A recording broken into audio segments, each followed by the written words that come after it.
Well, hello everyone, and welcome back to another episode of the Pokemon Blue Deluxe Nuzlocke. I am Adarum, and we have a lot of random trainers and all sorts of stuff to get through this episode. So for the first about 12 minutes of this video, it's going to be a sped up montage of various things. So basically we have to get through the route between Lavender. Well, actually I think there's like 3 routes between Lavender and Fuchsia City. And then there's also the route between the cycling road, which is actually, I believe, a couple of routes in itself as well. And at the beginning of this episode, we also picked up our Eevee, which I named Pelkey. And I haven't evolved that Eevee yet. I know people kind of voted on Sylveon, but I'm almost thinking that Umbreon might be a better option because I don't really think we have a good choice in terms of something to use against Sabrina, because we haven't really caught any good dark types yet, I don't believe, and the only thing we have that's really good against psychic types is Tallow, our Joltik, which will eventually evolve into a Galvantula. And even then, I mean, even with a bug type move, that's going to be a physical attack because bug type is a physical type in this generation. And Galvantula doesn't have a great physical attack. I mean, obviously most psychic types in this game are going to have pretty poor physical defense, but that's still not really a great option. Okay, we're catching a Krabby here. We're gonna name it Rictor. I'm gonna have trouble pronouncing that name. Luckily, I don't think we're gonna be using that Krabby because we do already have a good water type who is not currently on the team, but we'll be bringing him back shortly here. I do decide, I think at some point when I run back to heal here, between doing some of these random trainers on this route, I run back and decide to retire Randan, because I did decide that he's starting to get to the point where he doesn't quite keep up with all the enemy Pokemon I'm running up against. So I decided it's time to give him the retirement that he deserves. He's been a great asset for the early game, but it's about time, and I am happy that we got to put him into retirement before he actually ended up dying. And there we got an evolution for Fenyon, who is now evolved into Venusaur. So now we can make full use of that crit spamming Razor Leaf, which is going to be awesome. And we're basically going to get through evolutions for all of our team members this episode. And I think I even did some stuff. Did I do some stuff off camera? I can't remember, because I recorded this whole thing. I recorded this whole segment over a week ago, I think. I just haven't had a chance to actually record the audio for it. So I believe what happens is I end up doing a bit of grinding in between here. And I make sure to get everybody evolved up. Particularly Tallow evolves into Galvantula. I think after this segment, I think before I go on to Cycling Road is when I do all that. And yeah, and then I'm gonna eventually end up getting Litwick evolved as well. So I kind of figure we got all these random trainers to fight, so I may as well go ahead and get everybody who I kind of want on the permanent team evolved up, since we'll be getting to a high enough level here. So this segment of the game is the segment of the game that I was most worried about not being able to get to a boss fight in, because I don't know if you guys remember, but I mentioned that I wanted to get some kind of boss fight in every single episode. I was kind of worried that this would end up taking too long because there are a lot of trainers to get through, but then I realized that you do have your rival to fight and Giovanni to fight at the end of Sylph Company. By the way, did I mention we're doing Sylph Company this episode? Because we are. That's included in this whole 12-minute montage of trainer battles and such. So we'll be doing that once we get through these 2 routes here. And then we'll see how much time we have left after that, because we might end up taking on Koga as well. That would be nice to do, because then we would have we'd be basically doing a gym fight every single episode, which is pretty amazing. So one thing I've been seeing a lot, I think we actually see a bit more of this in the Rocket Hideout. There's a lot of trainers with self-destruct at this point in the game. You'll be seeing these coughings like we just see right there. And some of the bikers have coughings, and there's also a bunch of coughings and Voltorbs and such in the Sylph Company. And that led to our Litwick being extremely useful. And despite being, you know, unevolved and all that, it's actually been really helpful for dodging those self-destructs, which otherwise would have done a lot of damage to somebody.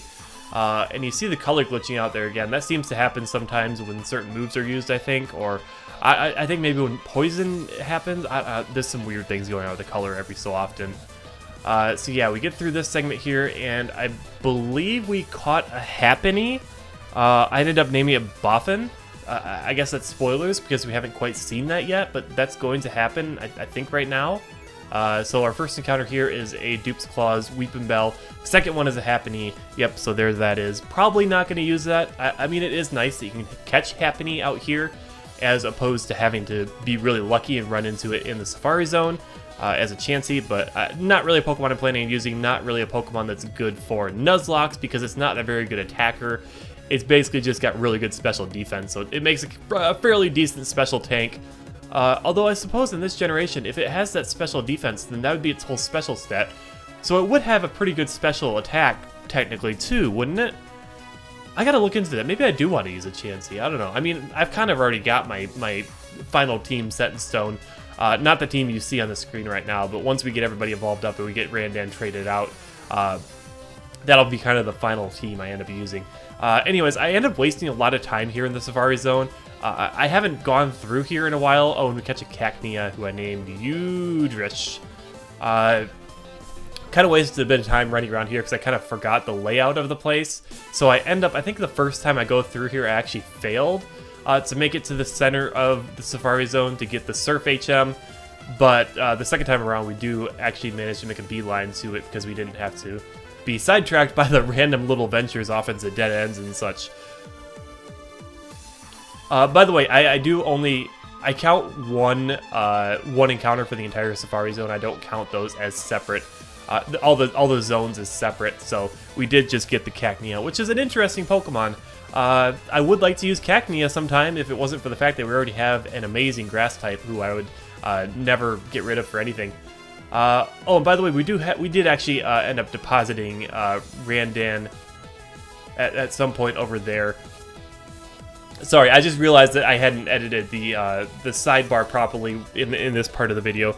It's going to be fixed for the full actual video, but I had realized I had Randan still in my little thing up there. You'll notice that Tallow, our Joltik, did evolve into Galvantula, so that'll be nice. And we're getting Korok leveled up. We're kind of focusing a lot on Korok, especially in this area right here. We did get the Psychic TM.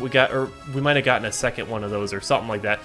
You can actually buy the Psychic TM in addition to getting it in Saffron City, so we're using that to take advantage of all the Fighting type Pokemon and Poison type Pokemon we've been seeing. So that's how I'm kind of focusing on getting Korok, our Litwick, leveled up because I do want to get a Chandelure going as soon as possible. Oh, and there you see the self-destruct I was just talking about. Like, so many Pokemon in this area. Like, maybe not specifically this area, but in this general, part of the game, just so many self-destructors. So it is really nice to have a good ghost type going on our team right now. I also realized in this point of the game that, not Fire Blast, Fire Spin is actually a pretty decent fire type move because it's a trapping move. So you use it and your opponent can't move while you continue to use it. So you basically just use it over and over again. It almost equates to it being a higher power move, although it's kind of random, but it's almost as good as having, that flamethrower that I would really like to have. Although it doesn't look like we'll be able to learn flamethrower. I think I mentioned last episode there is no flamethrower TM, no flamethrower move tutors, nothing. You can't get flamethrower in this generation. It is a move that exists, but you just can't get it. Anyways, we're going into the Fighting Dojo here because I figured that'd be some more experience for Korok, and I really just wanted to get him leveled up and get him evolved into, what's the middle stage? I just missed it on screen there. But we really want to get him evolved as Chandelure eventually. We use the Moonstone because that's the substitute for the Duskstone. I pulled up the screen there just to compare special attacks. As you can see, Korok's special attack is insane. In the default, well, I don't know if I should say the default game. In Pokemon in general, Chandelure has a 145 base power, or a 145 base special attack. So that translates to, in Generation 1, a 145 base special stat. So that's special attack and special defense. So not only is Chandelure a beast of an attacker, it's actually pretty tanky, which is insane. So I was kind of bringing up that screen to show you in a comparison to Alakazam's special attack, because Chandelure is even better than Alakazam. Not as fast. Chandelure is not a real fast Pokemon, but it's just insanely powerful, which is awesome. So yeah, I think my team right now is looking real good, and this is probably going to be the team I take to the Elite Four unless something goes wrong in between now and then. I suppose Fearow is the only Pokemon that maybe I would think about replacing, but we do end up getting Drill Peck. I don't know if we've gotten it by now. It's kind of hard to tell with all the sped up footage. I think I saw myself using it there, but we did get Drill Peck, and we also had the Fly HM, so we're not stuck using Peck, which we were for quite a while, because it takes a while for Fearow to learn some good level up moves. Which is one reason you might decide to pick up a Pidgey rather than a Spearow in the early game, because Pidgey at least learns Wing Attack, I'm pretty sure, whereas Fearow for some reason just does not learn Wing Attack. It doesn't learn any other flying type moves other than Drill Peck, and then we don't really have any good normal type moves to take advantage of its other types. So yeah, I'm not sure if we're gonna end up replacing our Fearow there. So I guess we'll just have to see on that front. Okie dokie. Oh, by the way, I forgot to mention this as we went through there, but when we were in Fuchsia City, we did actually get the opportunity to pick up one of the fossils. We got the Sail Fossil or the Jaw Fossil. I did realize that this is actually the point in the game where you could potentially get a Tyrant, which would have been awesome because Tyrantrum is another favorite Pokemon of mine, and we already got, you know, like half of my dream team here. And that would, you know, be yet another Pokemon on my dream team, but sadly, Tyrant is a red exclusive. And by red exclusive, I actually mean it is a red exclusive. You can't get the Jaw Fossil in this game. I mean, there's got to be a way, because I feel like the hacker tried to make it so you can technically complete the game with you complete the Pokedex with only one of the games. So I feel like it's got to be an option to get it somewhere, but at the very least, it doesn't seem like you can get one before the Elite Four. So we got the Sail Fossil. We could get a what's the other fossil Pokemon from Gen 6? The Ice Dinosaur one. For some reason, I'm blanking on its name. Probably because it's not a real memorable Pokemon and not one I've ever used before. So, yeah, whatever that Pokemon is, we got one of those if we want it. Let's see. Oh, by the way, one more thing. So I kind of have notes written out for what I want to talk about this episode, but I kind of forgot to... Or I didn't forget to. I didn't really put them in a real good chronological order. Or either that or I just ran out of time to talk about what I was trying to talk about at certain points in time. So I did get the Super Rod before I got the Good Rod. Because you can get the Good Rod in Fuchsia City. By the way, we're going into our rival fight here. I actually already did record this. So I'm doing this fight in post-commentary as well.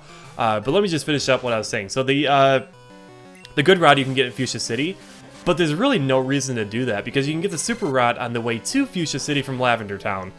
So, I don't know. I get what they're trying to do there. I think what the game developers might have intended is for you to go from Celadon City to Fuchsia, and then get the Good Rod, and then go all the way up back to Lavender, although there's not really any reason to go back to Lavender that way, but I don't know. So we got the Super Rod, so we can use that to get some more Pokemon. So yeah, so we're going into our fight with our rival. It should be a fairly easy fight. We are quite up to par with levels. I think we're not over leveled, but we're at a good point. Tentacruel, of course, is going to have pretty good special stats, so even a Psychic from Sorrow, our Alakazam, is not going to be able to knock it out, but another attack will. I do have Psychic and Psybeam on Sorrow because there aren't a lot of options for Alakazam right now. In fact, in general, Alakazam doesn't have a lot of options for typing. So I just have both of those moves for the extra PP. Obviously, we use Psybeam just to take out random Machops and such from random trainers and all that. And then the Scyther comes out. And obviously, Korok is maybe a little over-leveled. But yeah, we can pull out that Fire Spin and lock it in, and it basically can't move at all. I mean, I think I still would prefer Flamethrower because it would be faster, because we just hit it with one move and that's it. But Fire Spin is fine for the time being because, you know, you Fire Spin, and then you hit again, and then you hit again, and then the thing's dead, and then it's all good. So here we go with the issue with Psychic-type Pokemon, and the reason I'm thinking about maybe getting an Umbreon for the fight with Sabrina. We don't really have anything to hit Psychic types with super effectively. I suppose I could have brought out Tallow or Galvantula, but I didn't really think of that. So I just tried to hit it with a good physical move. That's why I brought out our Fearow. And then the Charizard is going to go down pretty easily, of course. Charizard is not a real great Pokemon in general. I suppose I've done enough trash talking the Charmander line. Charmander really just does not get very good until Charizard gets its Mega Evolutions. Other than that, yeah, there's not much it can do. It doesn't have real high defenses or anything like that, so we can take it out fairly easily. And did he have one more Pokemon? Nope, that was it. So now we are ready to take on Giovanni. So we're gonna run back and heal, and then we'll head up there. And there's one extra random trainer up there. I don't know why we couldn't have just fought that extra random trainer somewhere else, because then I just feel like it would have flowed a bit better to move straight from our rival fight to the Giovanni fight. But oh well. So we do get a Lapras here. In case you didn't notice, I did not pick up either of the fighting Pokemon from the fighting dojo, because I decided to pick up the Lapras the Lapras instead, just as an option in case Gandock goes down. I don't really see that happening, and I'm not really sure Lapras is the kind of Pokemon I really want to be using, because that Ice type is kind of a liability, because it makes it weak to Rock types, which is one of the types I would want to use a Water type against, whereas Gandock has the Ground typing to resist Rock types, so I think that actually works out pretty well.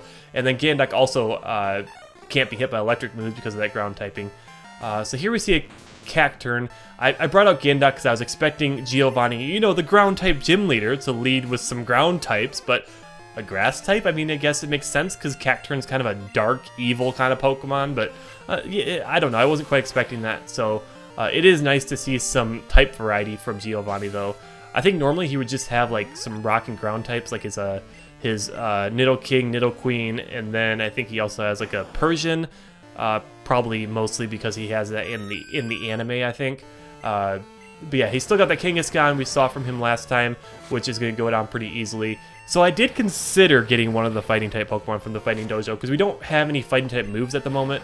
But I feel like for the most part, there aren't really any normal types in the game that are going to be a potential threat for us. There's no normal type gym leader, no normal type Elite Four member, and there's not really any threatening normal types coming out at us anytime from any boss fights in the immediate future, as far as I know.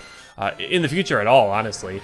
So I'm not too worried about not having a fighting type, but yeah, we really need to do something to cover our weakness. Not really our weakness, but we need to do something to cover psychic types for the fight against Sabrina. Alright, so Nidoqueen's his last Pokemon, and we are still doing pretty good on time here. So let's go ahead and take that out with Gandock. Both these boss fights were pretty easy. I do feel like the game has been fairly easy so far, but we've been getting really lucky with having good catches, and I mean, we've had some close calls here and there, but for the most part the game has been pretty easy. So looking at our time right now, I think we still have time to take on Koga, which we'll go ahead and do after we finish off this Nidoqueen. Spoiler alert, we do take out the Nidoqueen. Yeah, because this part was in post-commentary, but I'll go ahead and do the gym fight against Koga in live commentary, since the rest of this episode was post-commentary. So there we have it. We beat Team Rocket here, and we're ready to head back to Fuchsia City. Alright, so we're here in Fuchsia City, ready to take on the gym here. I went ahead and fought all these random trainers already, and in the process, I realized that if you're poisoned in this gym, for some reason you can't even see the screen flickering, mostly when you're in this area around here in the middle of the gym, because for some reason these floor tiles don't flicker, which is kind of weird. But luckily I already knew I was poisoned, and I wasn't going to do a lot of running around in here anyway. But yeah, so let's go ahead and take on Koga. Should be a fairly easy fight, although I would expect him to have some weird kind of Pokemon, because a lot of the gym trainers had some different kind of Pokemon. A lot of them had like ground types, like Donphan, as well as psychic types, and only a few poison types, which is kind of weird. Is Drapion part dark type? For some reason I want to say it's part dark type, or at the very least I feel like it can learn some dark type moves. So let's get Sorrow out of there, get Gandock in, and go ahead and hit this thing with an Earthquake. Did I mention we learned Earthquake? I probably didn't. We got Earthquake. We learned it naturally, I believe, unless there was a TM for it somewhere. I don't think there's an Earthquake TM in this generation. But yeah, but we got Earthquake, so we got lots of stuff to counter poison type. So this gym should be fairly easy. And honestly, I feel like maybe the next gym will be pretty easy too, because we do have to take on Sabrina, and I have been talking about how psychic types are kind of a threat, but I don't know. I'm just trying to decide if I want to go the Umbreon route, because there aren't really any other dark type options we have at this point. Although we do have a Purloin, don't we? Purloin's not a real great Pokemon though, so I don't know if I'd want to do that. Try and learn Recover. Do we have space for Recover? Not really. No, I would like Recover. That would be a nice move. We just don't really have space for it. Alright, so we got a Venomoth coming out. Might as well bring in Jadek. I don't know if we really need to give Korik any more experience than he already has. This should be an easy one-hit knockout. Yep, even though we're equal level, Jadek does have a pretty high attack stat. And then his last Pokemon's going to be a Crobat, which we'll just go ahead and bring Sorrow back up for. Tallow would have been an acceptable option as well. Wow! Level 43, that's quite the level difference between his weaker Pokemon and his more powerful ones. The Confuse Rays might be potentially annoying. If we can hit through it, we'll probably knock this thing out. We did not hit through it. Let's try another Psychic. Hits us with a Bite, but that's a special attack this generation, so it won't do too much. But it does cause it to flinch, which is incredibly annoying. Alright. And we're confused. So that flinch and the confusion, that could be potentially annoying. This should be enough to knock it out, I would think. Yep, there we go. Crobat goes down. I was kind of worried for a second there, because if I hadn't taken it out, although it was faster, it already attacked. So I was gonna say if it didn't knock it out, it would have come back with a Bite and potentially knocked us out. But luckily we did go second there. It was actually faster than us, probably because of the higher level. Because Alakazam is usually a pretty fast Pokemon. And that was a quick little gym fight there, so I guess I didn't need to be worried about not being able to fit this in this episode. All these boss fights this episode so far have been fairly easy. I say so far. Is one of my Pokemon poisoned? Yes. See what I mean? You can't see the poison effect over here. You can only see it on the wall up there and on the statues down here. So that could be potentially annoying if you forget your Pokemon's poisoned, I guess. But anyways, I guess we got enough done this episode. I feel like this episode was kind of short despite how much stuff we got done in it. But I guess that's okay. So next episode we have Sabrina to take on. And then we're probably going to tackle all the water routes, get all those done. And then the episode after that will be Cinnabar Island. And we're actually getting close to the end of the game already. I know it's only been a few episodes, but just with the format I do things in, I mean, this kind of series is kind of prone to be short on episodes, but there's a lot packed into each episode. So I'll end things off there. Thanks for watching, guys. I hope you enjoyed, and I'll see you in the next episode.